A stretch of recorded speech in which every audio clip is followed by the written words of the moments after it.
तो आज से जो होता है ना 4 सेशन है हम लोगों का दुखों से रिलेटेड, जिसमें आज जो है पहले हम दुख के बारे में जानेंगे कि दुख क्या है। इसके बाद अर्जुन को जब दुख हुआ तो उस समय वो क्या किया, ये दूसरे दिन के सेशन में जानेंगे। तीसरे दिन के सेशन में जो है दुख से रिलेटेड और जो जो भी प्रॉब्लम्स हैं या जो भी समस्या है उसको जानेंगे। और चौथे दिन जो होता है हम लोग उसका निष्कर्ष निकालेंगे कि आखिर में जो होता है हम इस दुखों से पार कैसे पा सकते हैं। तो सबसे पहला चीज है, सबसे जो इम्पोर्टेंट चीज है वो हमारा क्या है कि दुख क्या है। इस चीज को हम लोग पहले जानना चाहेंगे। तो अभी चूंकि हम लोग भौतिक और आध्यात्मिक दोनों के बारे में समझेंगे, क्योंकि हम लोग आध्यात्मिक लोक में भी हैं। आध्यात्मिक में मतलब क्या कि आध्यात्म में जाने का प्रयास कर रहे हैं, अभी हम आध्यात्मिक में है नहीं। और भौतिक में तो पूरे तरीके से रमे हुए हैं। तो भौतिकता में जब रमे हुए हैं तो हमारा सबसे पहला जो चीज है, देखिए दुख हर किसी के पास में है, चाहे वो कोई भी इंसान हो। जब वो इस धरती पे आया है तो उसको दुख मिलेगा ही मिलेगा, क्योंकि भगवान ने पहले ही भगवत गीता में बोल दिया है क्या कि मामुपेत्य पुनर्जन्म दुखालयम अशाश्वतम नाप्नुवन्ति महात्मा संसिद्धि परमाम गता। तो ये जो संसार है ना, ये संसार दुखों का सागर है। और दुखों का जहाँ सागर होगा वहां दुख के अलावा कुछ होगा क्या, नहीं। जैसे हॉस्पिटल में अगर कोई जाते हैं तो हॉस्पिटल में जब बीमार पड़ते तभी जाते हैं। कोई सही आदमी, कोई एकदम हट्टा कट्टा आदमी, कोई स्वस्थ आदमी हॉस्पिटल जाना नहीं चाहेगा। क्यों नहीं जाना चाहेगा? क्योंकि उसे पता है कि हमारे पास कोई प्रॉब्लम्स नहीं है तो हम हॉस्पिटल जा करके क्या करेंगे। तो आज हम लोग अभी भगवत गीता में जो दिया गया है दुखों के बारे में कि दुखों का समाधान हम कैसे करेंगे। तो सबसे पहला जो हमारा स्लाइड है भगवत गीता दुखों का समाधान। तो दुखों का समाधान करना तो है, लेकिन आज नहीं, अभी हम लोग करेंगे। आज हम पहले जानेंगे दुख के बारे में। तो सबसे पहला दुख क्या है, एक गहरा विषय है। दुख क्या बोलते हैं, दुख है क्या? तो दुख जिसे हम आत्म तौर पर कष्ट या पीड़ा कहते हैं, ये अपने आत्म तौर पे कि हमें पता होता है कि हमें दुख है। यह सिर्फ एक एहसास नहीं बल्कि एक गहरा विषय है जिसके कई पहलू हो सकते हैं। अब क्या पहलू होंगे? अभी हम भौतिकता का बात कर रहे हैं, आध्यात्मिकता के बारे में भी कोई बात नहीं कर रहे हैं। अभी भौतिकता के बारे में बात कर रहे हैं इसलिए क्योंकि अभी हम लोग भौतिक दुनिया में है, इस मटेरियल वर्ल्ड में है। तो इस मटेरियल वर्ल्ड से जो चीज अगर हम थोड़ा सा कनेक्ट करके चलेंगे तो हमें सारा चीज अच्छे तरीके से पता चलेगा। तो दुख क्या हुआ इसके बारे में हम जानेंगे क्या कि दुख जो होता है एक आत्म तौर पर कष्ट या पीड़ा होता है जिसे एक एहसास नहीं बल्कि एक गहरा विषय है। और इसके कई पहलू होते हैं। अब पहलू क्या है? तो सबसे पहला जो पहलू आता है वो मानसिक और भावनात्मक है। मानसिक हो गया इमोशनल। इमोशनल का मतलब क्या है? तो वो भी सेकेंड स्लाइड नहीं चलना है, सेकेंड स्लाइड हम बोलेंगे तो उसके बाद। तो पहला जो होता है अभी हमारा मानसिक और भावनात्मक, इमोशनल तरीके से। इमोशनल तरीके से कब होगा? जब दुख कब पैदा होता है, पहला चीज ये सवाल होता है। तो पहला क्या है कि दुख जब पैदा कब पैदा होगा? जब हमारी उम्मीद और हकीकत के बीच में फासला आ जाता है। हमारा उम्मीद, हम किसी से क्या उम्मीद लगा के बैठे हैं और हमें हकीकत में क्या चीज मिल रहा है, उस दोनों के बीच में जो डिफरेंस है ना वही दुख का कारण बनता है। जैसे अगर हम किसी व्यक्ति को बहुत ज्यादा मानते हैं, जैसे सपोज कीजिए अगर हम अपने दादा को मानते हैं। बहुत सारे लोगों का दादा का जो होता है ना मतलब रिलेशन बहुत अच्छा होता है किसी का नाना के साथ में। अब क्या हुआ कि टाइम का टाइम कुछ समय ऐसा आएगा कि वो इस जगह को, इस लोक को छोड़ करके चले जाएंगे। यानी हमारा जो प्रिय व्यक्ति था उसका बिछड़ना। तो ये बिछड़ना भी जो होता है ना एक दुख के कारण है। दूसरा चीज हो गया असफलता। हम बहुत पढ़ाई किए, बहुत ज्यादा पढ़े, मतलब दिन रात एक करके पढ़ाई किए, लेकिन एग्जाम में फेल कर गए। यहाँ पे भी दुख जन्म लेता है। या फिर आप कोई मन मुताबिक काम करा रहे हो, जैसे सपोज कीजिए बहुत सारे लोगों के पास पैसा होता है तो वो घर बनाते हैं, गाड़ी खरीदते हैं। अब घर बनाते हैं, उस घर में जो होता है ना आपका मन था कि हमारा जो दरवाजा होना चाहिए वो ऐसा होना चाहिए। लेकिन जब आप मिस्त्री के पास में गए तो वो दरवाजा जो होता है ना आपको मतलब कन्विंस करके और दरवाजा कुछ अलग तरीके का बता दिया। लेकिन फिर आपके मन में दुख आएगा, क्या हमको ऐसा लगाने का था लेकिन उसने ऐसा लगा दिया। तो ये भी एक दुख है। इसके बाद क्या है, यह एक तरह का मानसिक बोझ है जो हमें भारीपन महसूस कराता रहता है। यानी कि दुख जब भी होगा तो हमें हमेशा भारीपन लगेगा, हर चीज में भारीपन लगता है। तो ये पहला अवस्था था मानसिक या भावनात्मक। दूसरा होता है दार्शनिक नजरिया। दार्शनिक नजरिया में फिलोसफिकल। दुनिया के बड़े धर्मों और दर्शनों में दुख को जीवन का एक अनिवार्य हिस्सा माना गया है। देखिए, हमारे लाइफ में जो होता है ना, सभी लोग बोलते भी हैं कि सुख और दुख एक सिक्के के दो पहलू होते हैं। तो जो दुनिया के बड़े धर्म और दर्शन में है ना, उसमें भी दुख को जो होता है ना, अनिवार्य हिस्सा माना गया है। थोड़ा सा गौतम बुद्ध का बात करते हैं, तो गौतम बुद्ध ने कहा था, सबम दुखम, यानी सब कुछ दुख है। जो भी इस संसार में देख रहे हैं ना, वो सारा का सारा दुख का जड़ है। यानी सांसारिक जो चीज है उससे अगर हमारा लगाव हो गया, हमारा अटैचमेंट हो गया, तो इसमें दुख आएगा ही आएगा। जैसे अगर हमारे पास एक फोन होता है, वो फोन हम बहुत ही मेहनत से कमा करके, अगर किसी के पास पैसा नहीं होता, बहुत मेहनत से कमाता है और वो खरीदता है फोन। अब वो फोन चोरी हो जाता है, या फिर टूट जाता है, या कुछ हो जाता है, प्रॉब्लम आ जाती है, तो हमें दुख होता है। यानी हमारा जो होता है ना, उससे कनेक्शन हो गया, हमारा उससे जुड़ गया। हम घर बना लिए, वो घर जो होता है ना, भूकंप में टूट गया या किसी तरीके से गिर गया, तो हमें दुख होगा। यानी हमारा जो कनेक्शन है, वो जो अटैचमेंट है, उस चीज के साथ में लग गया, उस सांसारिक चीजों के साथ में लग गया। और जब इस सांसारिक चीजों के साथ में हमारा कोई भी कनेक्शन, हमारा अटैचमेंट हो जाता है, तब उसी जगह से दुख का जन्म होता है। अब ये चीज को एक नोट कर लीजिएगा क्या, कि सांसारिक चीजों से लगाव ही दुख की जड़ है। अब क्या है, गौतम बुद्ध ने ये भी बताया कि दुख का अंत संभव है। कैसे संभव है? तो अगर हम अपने मन और इच्छाओं पर नियंत्रण रखें। हम मना शिक्षा की क्लास में भी बोल चुके थे क्या, कि हमने अपना जो पावर ऑफ अटॉर्नी है ना, वो अपने मन को दे चुका है। और जब हमारा मन ही मालिक बन के बैठा हुआ है, तो हमसे जो भी चीज करवा रहा है, वो सारा चीज हमारा मन ही करवा रहा है। और हम उसको करते जा रहे हैं, जिसके कारण हम दुख भोग रहे हैं। दूसरा इच्छा होता है। जैसे इच्छा क्या है? अगर मान लीजिए हमें जो होता है ना, रसगुल्ला खाने का बहुत इच्छा है, तो हमेशा रसगुल्ला हम खा रहे हैं, खा रहे हैं, खा रहे हैं, खा रहे हैं। लेकिन एक समय ऐसा होगा कि हमें शुगर पकड़ लेगा। तो शुगर पकड़ लेगा तो अब जो रसगुल्ला था वो भी बंद हो जाता है। तो यहाँ पे हम अपनी इच्छाओं पर नियंत्रण नहीं कर पा रहे, जिसके कारण हमारे पास दुख आ रहा था। तो इसको अंत करने का संभव है। कैसे संभव था? तो हम अपने मन और इच्छाओं पर नियंत्रण करें। दूसरा पॉइंट ये बना। पहला पॉइंट क्या था, कि सांसारिक चीजों से लगाव ही दुख का जड़ है। दूसरा पॉइंट क्या बना, कि अगर हम दुख पर कंट्रोल करना चाहते हैं, तो सबसे पहले अपने मन और इच्छा पर नियंत्रण करना होगा। अगर हम अपने मन और इच्छा पर नियंत्रण कर लिए, तो दुख दुख पर नियंत्रण पाना संभव है। बहुत हद तक नहीं, मतलब कुछ हद तक। इसके बाद तीसरा जो चीज है, वो है शारीरिक पीड़ा।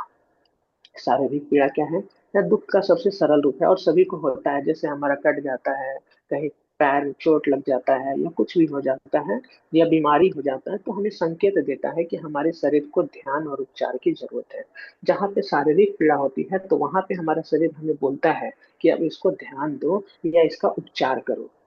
अब हम संक्षिप्त में देखेंगे भौतिक दुनिया वाला दुख क्या है। कि दुख एक ऐसी स्थिति होता है जो हमें एहसास कराती है कि कुछ बदलने की जरूरत है। पहला चीज क्या बोला? कुछ बदलने की जरूरत है। क्या बदलना है? चाहे वो हमारी स्थिति हो या सोच। तो ये जो चीज था, ये भौतिकता के आधार पे था। अब हम थोड़ा आगे की ओर बढ़ते हैं। तो हमारा जो दूसरा स्लाइड है, इस स्लाइड में बताया गया है कि दुख का अवांछित आगमन। यहाँ पे कितने लोग ऐसे हैं, थोड़ा सा हैंड रेज करेंगे, जो दुख चाहते हैं? थोड़ा हैंड रेज कीजिए कि हाँ, हम दुख चाहते हैं। एक हमारे भोजपुरी में जो होता ना, एक गाना बना हुआ है कि निर्धन के रोग जनी दीहा ये विधाता। तो दुख कौन कौन चाहते हैं, वो थोड़ा हैंड रेज करेंगे। हरे कृष्णा, मेरी आवाज आ रही है ना? तो दुख कौन कौन चाहते हैं, वो थोड़ा अपना हैंड रेज करेंगे कि हाँ, मैं दुख चाहता हूँ। कोई नहीं, सब कोई सुख चाहते हैं। कुंती महारानी के बारे में आप लोगों ने सुना है शायद। कुंती महारानी कृष्ण से बोलती हैं, क्या बोलती हैं? कि हमें हमेशा दुख दो। क्यों दुख दो? क्योंकि जब जब हमारे पास दुख था, तब तक तुम मेरे साथ थे। आज हमारे पास सुख है, तो तुम नहीं हो। तो ये चीज जो होता है, यहाँ पे जानना जरूरी है।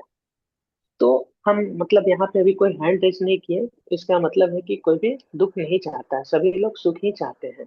चलिए, तो सुख जो है, अब हम चाहते तो हैं, लेकिन वो सुख हमें मिलेगा कहाँ? क्या इस संसार में? नहीं। क्योंकि भगवान ने तो पहले ही बोल दिया है क्या, मामो पित्त पुनर्जन्म दुखालयम अशाश्वतम। ये जो संसार है ना, ये दुखों का घर है। जेल कौन जाना चाहते हैं? थोड़ा हैंड रेज कीजिए। जेल जो जाना चाहते हैं? कोई भी जेल नहीं जाना चाहते हैं। हॉस्पिटल कौन जाना चाहते हैं?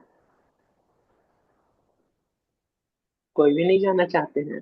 तो इसका मतलब है कि हमें पता है कि ये जो हॉस्पिटल है, ये जो जेल है, यहाँ पे सुख हमें मिलेगा ही नहीं मिलेगा। तो दुख क्या है? ये अवांछित आगमन होता है। क्या बोलेंगे?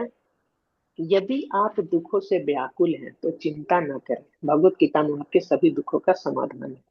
अभी कुंती महारानी की बात हुई। और हम में से कोई भी अपने जीवन में दुख नहीं चाहता, लेकिन जो दुख है वो हमारे दरवाजे पर दिए दस्तक दिए बिना ही आ जाता है। कैसे आता है? हमारा दरवाजा तो बंद है, दुख तो आना नहीं चाहिए, लेकिन यह न केवल हमारे दरवाजे पर दस्तक देता है, बल्कि हमारे घर और हमारे जीवन में भी जबरदस्ती प्रवेश कर जाता है। आप चाहिए चाहे मत चाहिए, दुख आना है तो आना है। भगवत गीता हमें इन कष्टों का सामना करने का मार्ग दिखाती है। तो पहला यहाँ पे 3 पॉइंट मिल गया। पहला पॉइंट क्या था? भौतिक दुनिया वाला सी कि सांसारिक चीजों से लगाव ही जो होता है दुख का कारण है। दूसरा चीज है क्या कि अगर हम अपने मन और इच्छाओं पर नियंत्रण रखें तो हम दुख पर काबू कर सकते हैं। और तीसरा जो चीज हमारा मिला यहाँ पे क्या, कि भगवत गीता जो है उसके द्वारा हम इस कष्टों का सामना करने में समर्थ हो सकते हैं। आप कैसे समर्थ होंगे?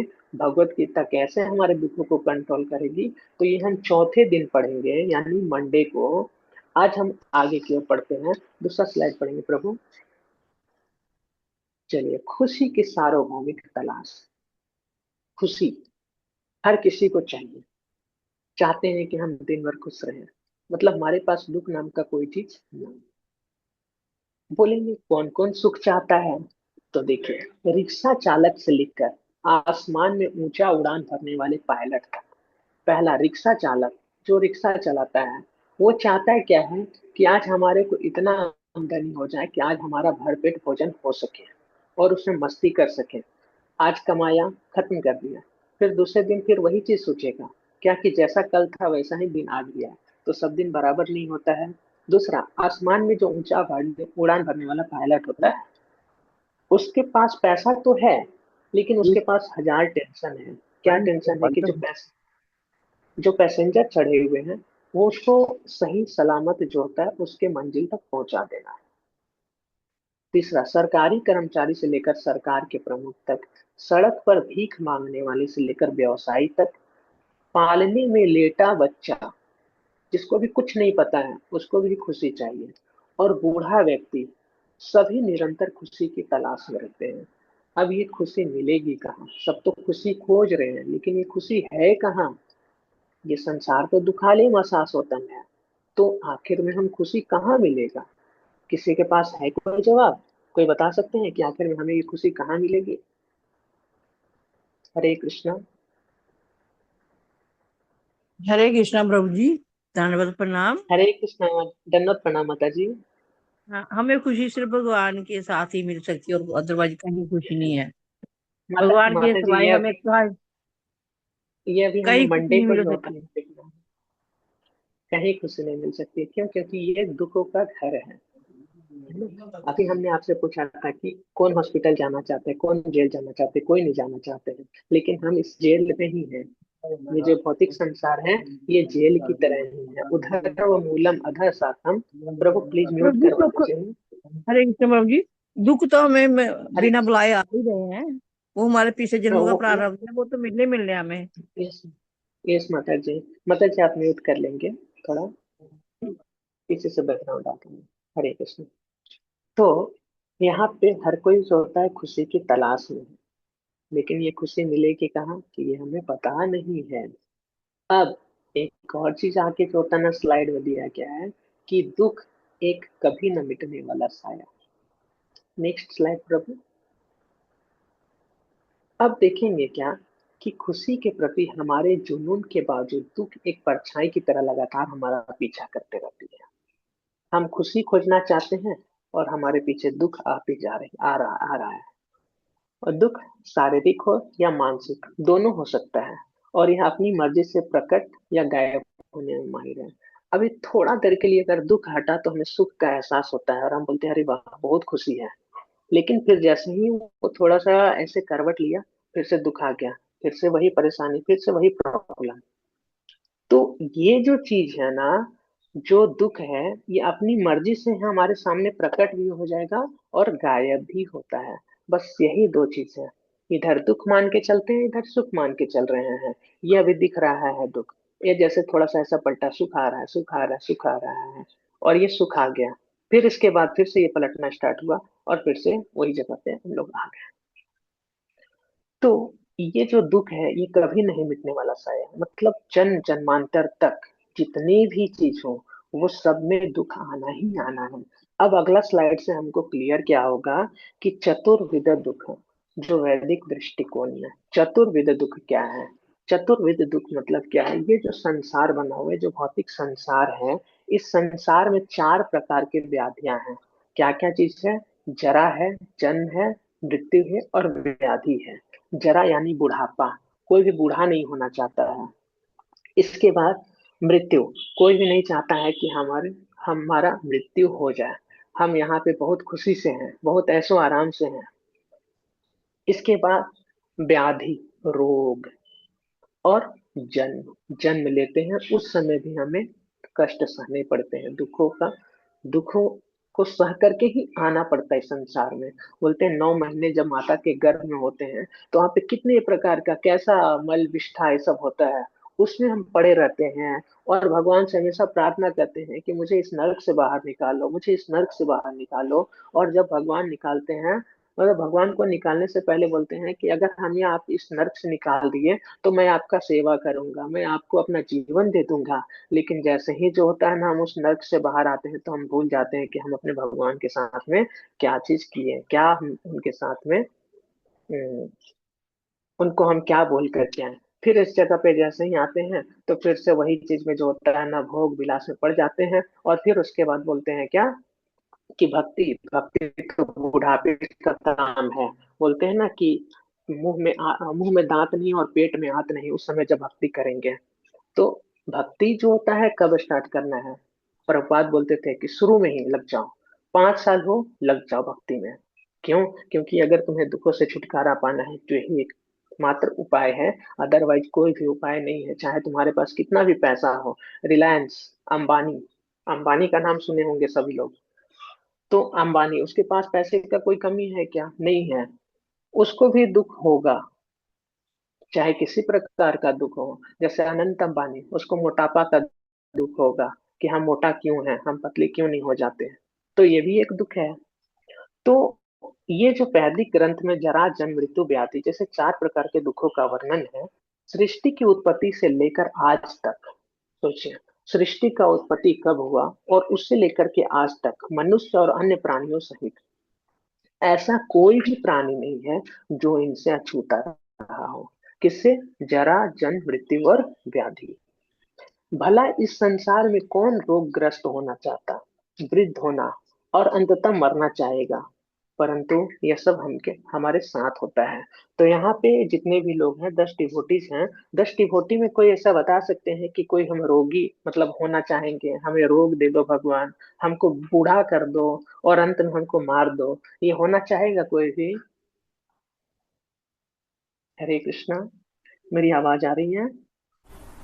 नहीं होना चाहेगा प्रभु जी। नहीं होना चाहेंगे।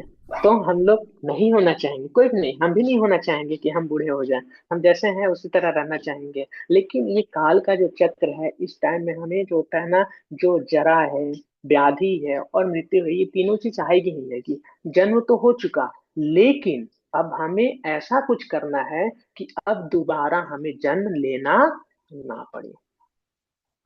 तो वो कैसे लेंगे? तो अब इसके लिए त्रिविध, 3 प्रकार के कष्ट हैं। अब 3 प्रकार के कष्ट क्या है? देखिए, ये जो कष्ट था ये चार तो आएगा ही आएगा, जरा जन्म मृत्यु और व्याधि। इसके अलावे भी 3 प्रकार के और कष्ट हैं जो हमें झेलने हैं। वो अगला स्लाइड देखेंगे प्रभु। हरे कृष्ण। हाँ, अब त्रिविध, 3 प्रकार के कष्ट क्या क्या है? तो 3 प्रकार के जो कष्ट हैं, वो पहला कष्ट है आधि दैविक। दूसरा जो कष्ट है वो आधी भौतिक, और तीसरा हो गया आधी आत्मिक, अपने मन के द्वारा। पहला आधी दैविक। आधी दैविक में क्या हो गया कि प्रकृति के प्रकोप, जैसे अत्यधिक गर्मी, बाढ़, भूकंप आदि से होने वाले कष्ट, ये भगवान की प्रकृति, जो दैवीय प्रकृतियां होती हैं उनके द्वारा होता है। जैसे अभी गर्मी का टाइम है, अचानक बारिश होने लगे, पूरा ठंडा का समय आ जाए, तो हम क्या होगा, एकदम पागल हो जाएंगे। क्यों? क्योंकि अभी तो गर्मी का टाइम था, अभी ठंडा कैसे आ गया। ये पहला चीज। दूसरा, अभी कोरोना का समय हम लोग देख लिए, कोरोना में कितने लोग जो होता है ना, गाजर और मूली की तरह कट करके चले गए। क्या उस समय जो होता ना, कोई रोक पाया कोरोना को? नहीं। सब बंद हो गए, लॉकडाउन हो गया, पूरी तरीके से घरों में बंद हो गए। क्यों? क्योंकि ये जो प्रकृति का जो तय था, प्रकृति के द्वारा दिया गया कष्ट था। इसके बाद आदि भौतिक। आदि भौतिक क्या हो गया?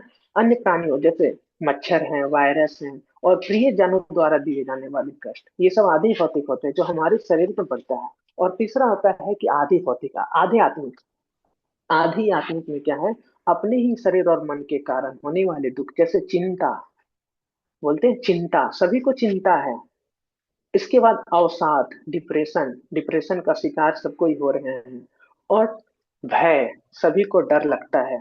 जैसे अगर मान लीजिए आप कहीं पे जा रहे हैं, तो आपको हमेशा डर होता है, आपके पास बहुत ज्यादा पैसा है, तो आपको हमेशा डर होगा कि यहाँ की हमें हमें लूट ना ले। तो ये सारा चीज आधी आत्मिक हो गया। इसके बाद प्रभु अगला स्लाइड देंगे। आदि दैविक। आदि दैविक क्लेश। अब चलिए देखिए, आदि दैविक क्लेश में क्या है कि प्रकृति द्वारा उत्पन्न दुख हमारे नियंत्रण से बाहर होते हैं। हरे कृष्णा, प्लीज म्यूट कर लीजिए।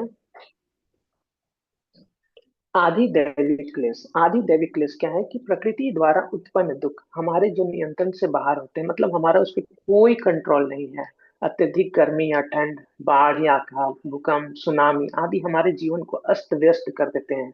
अगर बाढ़ आ जाता है तो उसमें भी परेशान, सूखा पड़ गया तो उसमें परेशान, अत्यधिक गर्मी आ गया तो उसमें परेशान, सुनामी आ गया तो उसमें परेशान। मतलब हमारा जीवन जो मतलब अच्छे तरीके से चल रहा था पूरा अस्त व्यस्त हो जाता है। ये कलेश हमें याद दिलाते हैं कि भौतिक प्रकृति कितनी शक्तिशाली है, और हम सब इसके सामने कितने असहाय हैं। और हमेशा ये सोच करके रखना चाहिए कि जब प्रकृति मारती है ना, तो उसमें कोई, उसका जो प्रकृति का लाठी होता है उसमें कोई आवाज नहीं होता है, सबके सब सिमट जाते हैं। नेक्स्ट प्रभु। हरे कृष्ण। हाँ। आदि भौतिक क्लेश। आदि भौतिक क्लेश में क्या है? ये कष्ट अन्य जीव प्राणियों की गतिविधियों के कारण होते हैं। इसमें आतंकवादियों से लेकर हमारे अपने प्रियजनों तक शामिल हो सकते हैं। यहाँ तक कि मच्छरों और अदृश्य वायरस जैसी प्रजातियां भी हमें विभिन्न बीमारियों के रोग से पीड़ित करती हैं। चलिए एक चीज थोड़ा बताते हैं आपको। मच्छर,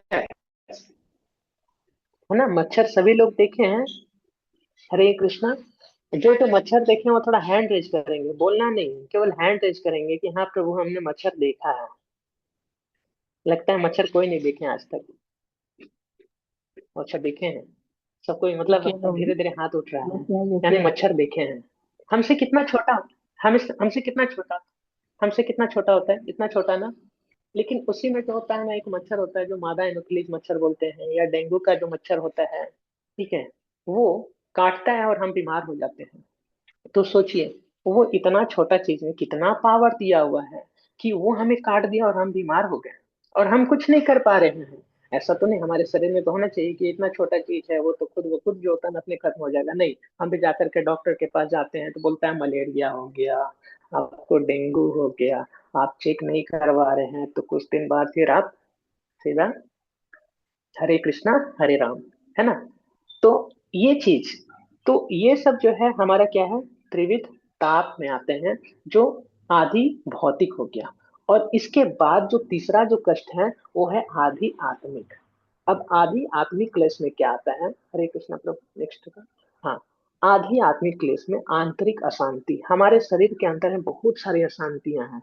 क्या क्या अशांति हैं? चलिए हम लोग थोड़ा उसको देखते हैं। शारीरिक बीमारियां।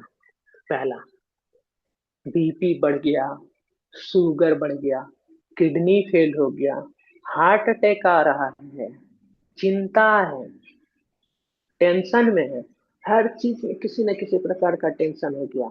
आज बॉस ने कुछ बोल दिया, उसका टेंशन। घर में मम्मी ने कुछ बोल दिया, उसका टेंशन। मतलब इतना ज्यादा टेंशन। अरे सुबह में उठ करके जपा करना है, उसका भी एक टेंशन है, वो अलग है। मंगल आरती भी अटेंड करना है, वो भी टेंशन है।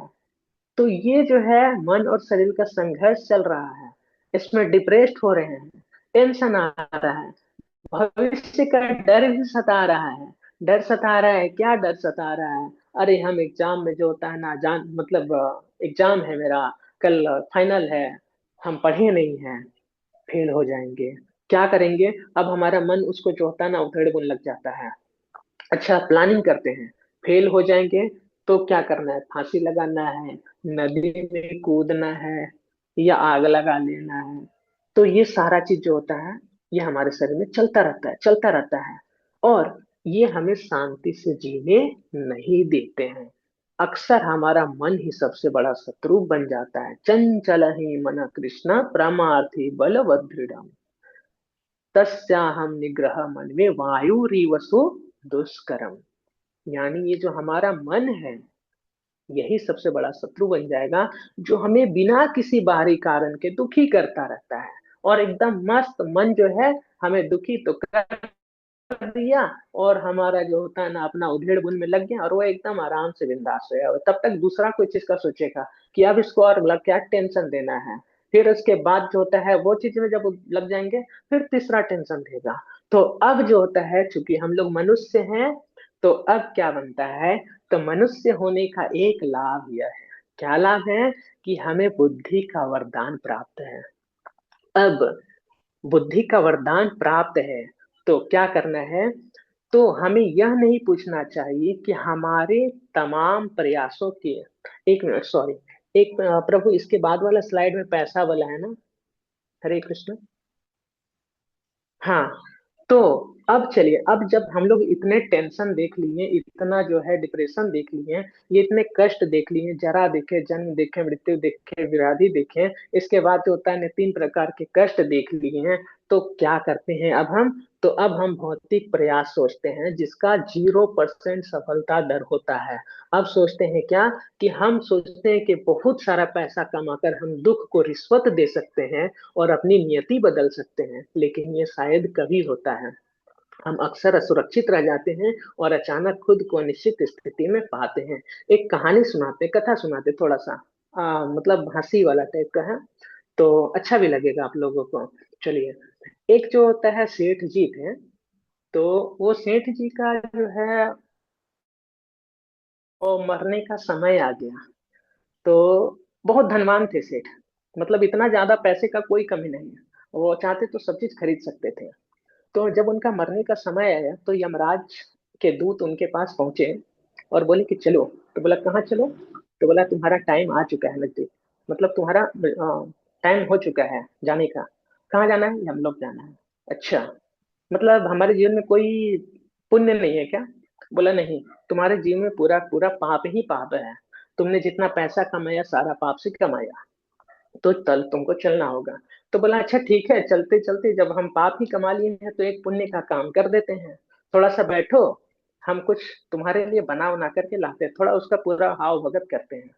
तो उसने क्या किया कि बहुत सारा चीज बनाया, और बनाने के बाद गर्मी का समय था, गर्मी के समय में है, तो किसी को ठंडा थोड़ा पिला दीजिए, तो उसका मतलब रेस्ट जो है, ओके प्रभु 5 मिनट में हो जाएगा। तो रेस्ट करने का ये लग गया। तो रेस्ट करने के लिए जो होता है ना, यमराज के दूत को सुता दिया, और सुलाने के बाद जो है, वो सोचा कि अब तो ये मेरा सबसे ऊपर में नाम है, हम उस नाम को काट करके और सबसे नीचे कर देते हैं। तो उसने सबसे नीचे में वो नाम को कर दिया। अब करने के बाद एकदम पूरा मस्ती में एकदम नाच रहा है कि अरे हम तो यमराज के दूत को धोखा दे दिए हैं, एकदम सोया हुआ है मस्त, और मेरा टाइम भी पार हो जाएगा, ऐसा। इसके बाद जब यमराज के दूत का नींद खुला ना, तो बोला देखो सेठ, तुमने मेरा बहुत आवभगत किया, बहुत मजा आया, हम तुमसे बहुत खुश हैं। चलो, आज हम जो होता है ना, ऊपर से अब हम आदमी को नहीं ले जाएंगे, सबसे नीचे से स्टार्ट करेंगे। सबसे नीचे में कौन है उसको पहले मारेंगे, उसके बाद तुम्हारा टाइम आएगा। अब सेठ का पसीना छूटने लगा। क्यों छूटने लगा? क्योंकि सेठ तो खुश था कि हमने यमदूत को धोखा देकर के ऊपर से नाम हटा करके सबसे नीचे कर लिया, है ना? तो वही चीज जो होता है ना, हम लोग ये सोचते हैं क्या कि हम ये जो टेंशन आ रहा है, ये जो दुख है, इसको हम पैसे से खरीद लेंगे, रिश्वत दे देंगे। लेकिन ऐसा कुछ हो पाएगा क्या? क्या आप रिश्वत दे करके किसी भी बीमारी को जीत पाए हैं? आपके पास बहुत सारा पैसा है, लेकिन आप किसी बीमारी से जीत नहीं पाएंगे। नेक्स्ट स्लाइड प्रभु, हरे कृष्णा।